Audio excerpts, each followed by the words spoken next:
I wish for this session to honor the best teachers I ever had, my daughters. They are happy, courageous, free, thoughtful social justice advocates, all three of them, that I somehow raised better than I ever would have hoped.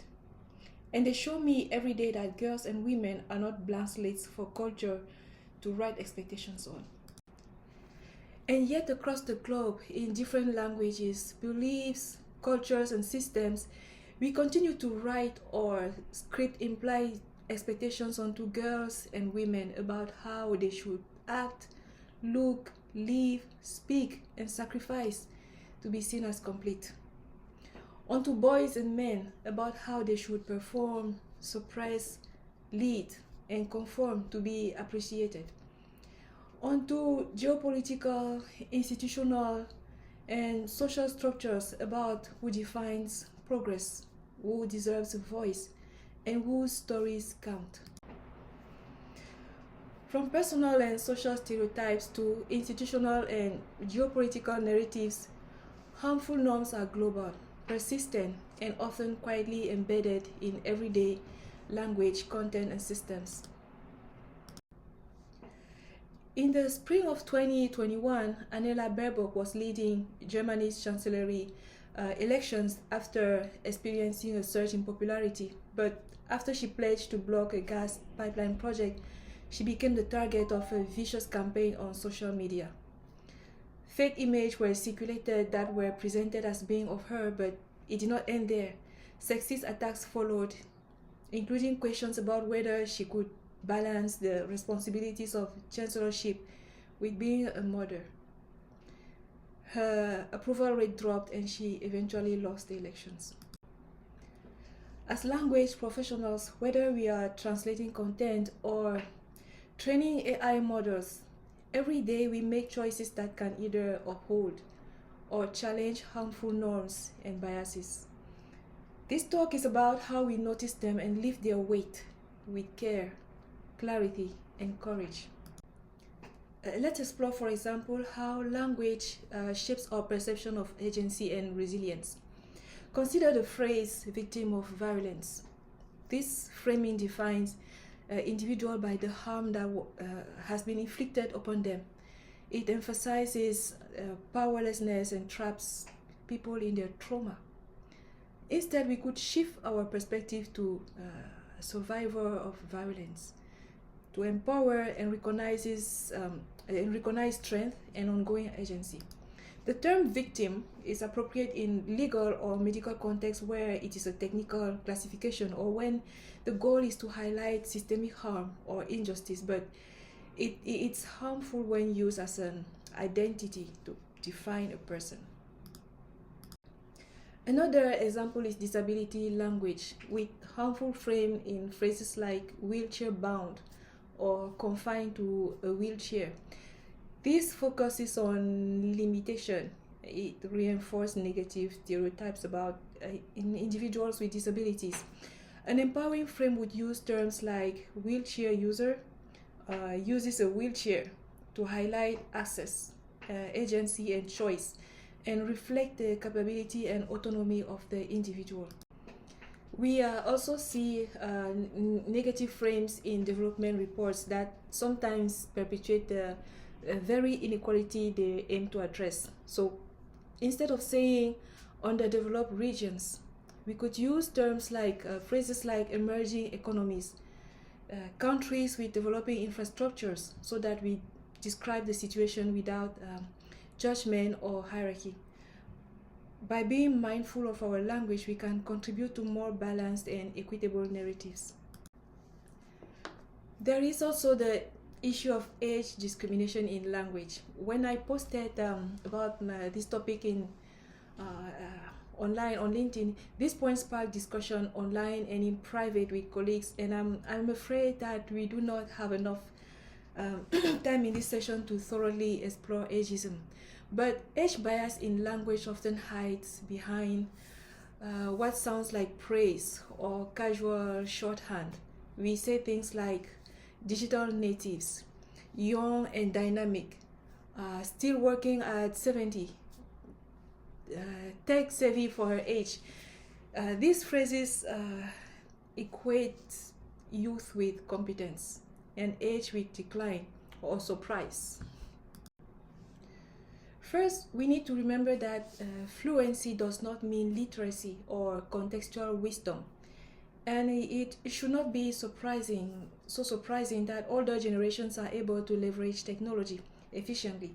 I'm going to focus for a second on the phrase digital native and its implications.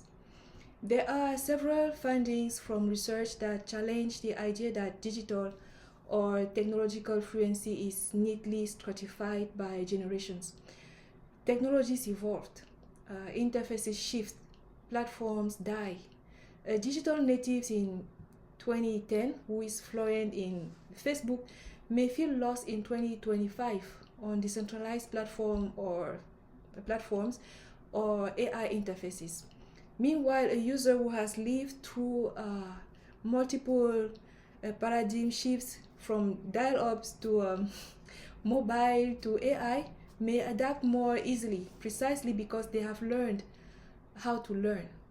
More specifically, it is interesting to realize that younger users often use technology primarily to consume content like entertainment, social media, short form videos, while older users tend to apply technology for communication, productivity, or problem solving. How about the language we use in leadership context that can perpetuate gender biases?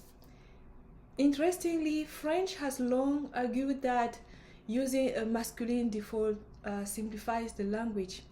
However, in English, the masculinization of neutral terms is an active choice. Consider terms like chairman, manpower, mankind.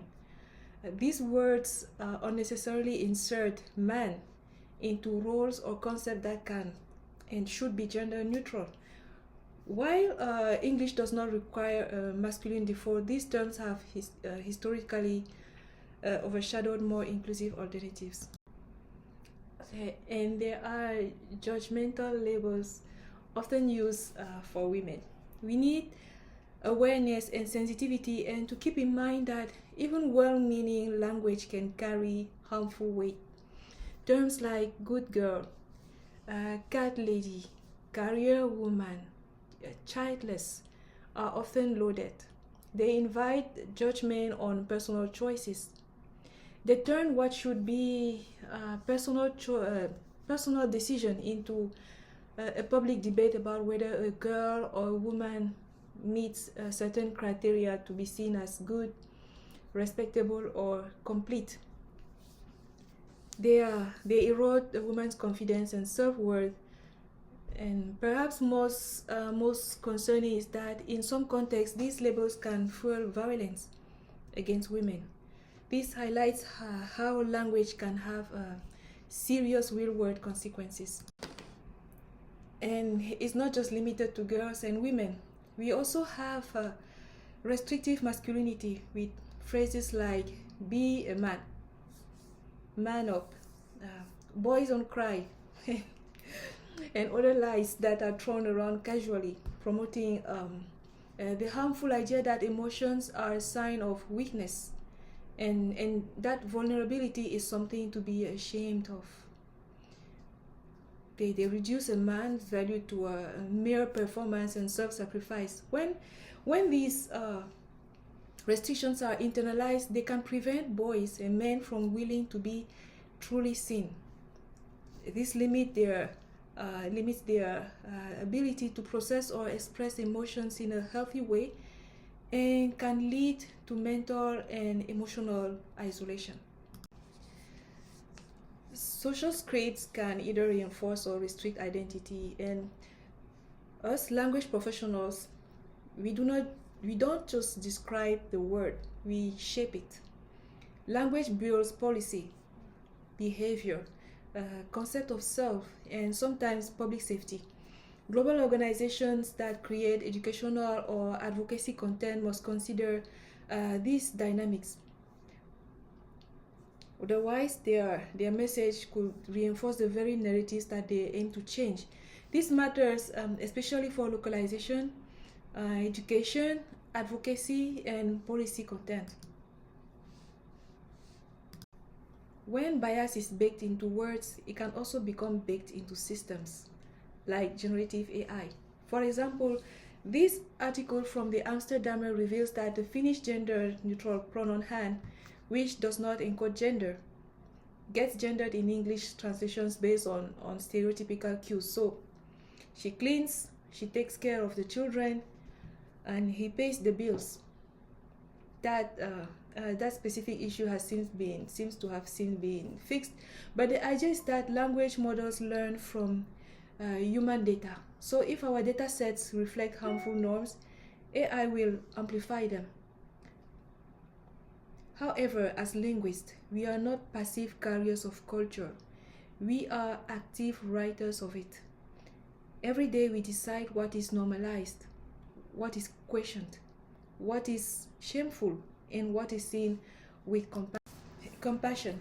So we are now going to look into simple ways to create an alliance with AI to help challenge harmful notions and promote more balanced, unbiased, non-stereotype, inclusive contents or translations. Many tools today allow us to not only translate but also to flag issues in source text or review and adapt our translation. I will start illustrating my point with Wordscope with the help of amazing Philippe Mercier. Thank you, Philippe. So we have a text that is full of biases and stereotypes, and we are going to look at how prompting in Wordscope can help lift their weight during the translation process.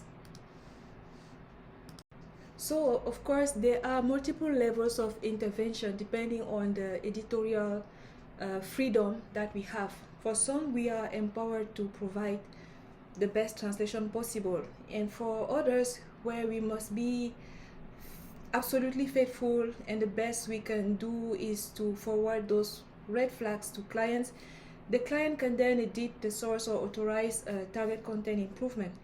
Our goal is to be mindful of judgmental labels and stereotypes related to gender, age, other societal constructs.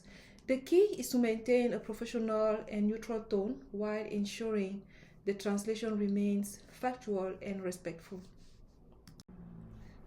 So the highlighted part here is an example of how we can use GenAI to review content and flag or avoid any phrasing that might reinforce stereotypes or social biases. For example, against the assumption that working is at odds with being a mother, or that men are not competent parents, or that they do not deserve support.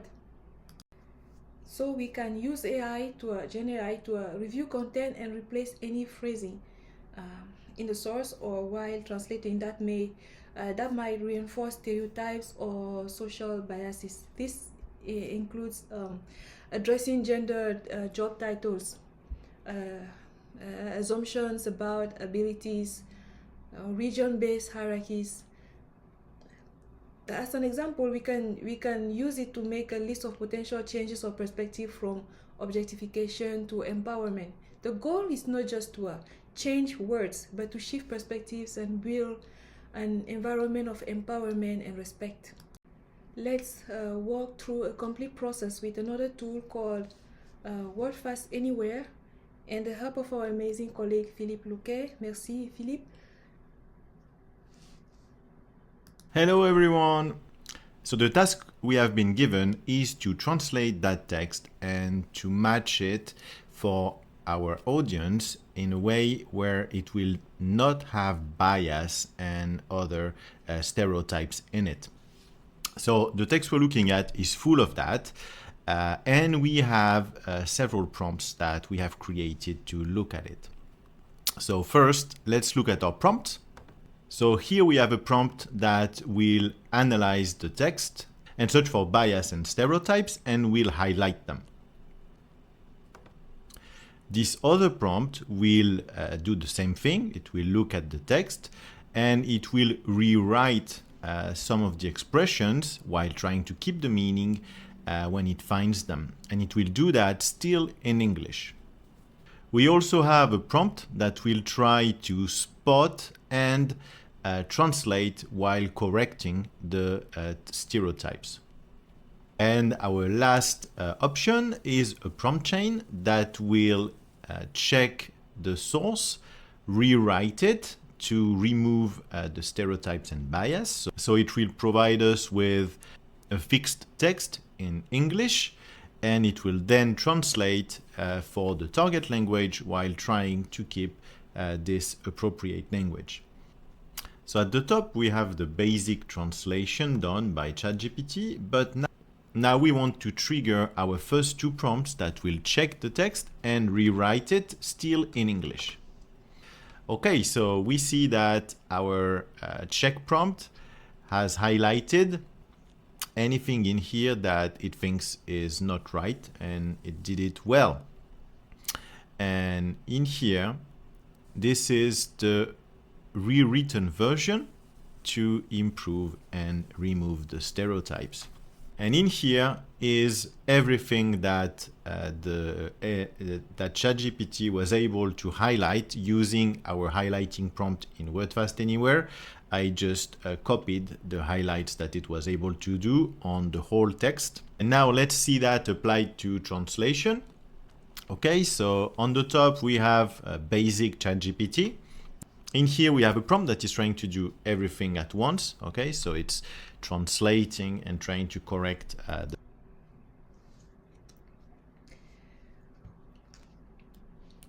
We added a third step to promote to the prompt chain to perform inclusive writing and use what we call in French écriture épicène. It is to be noted that this prompt can be applied at document levels or batch of documents, which is good for if we are environmentally conscious.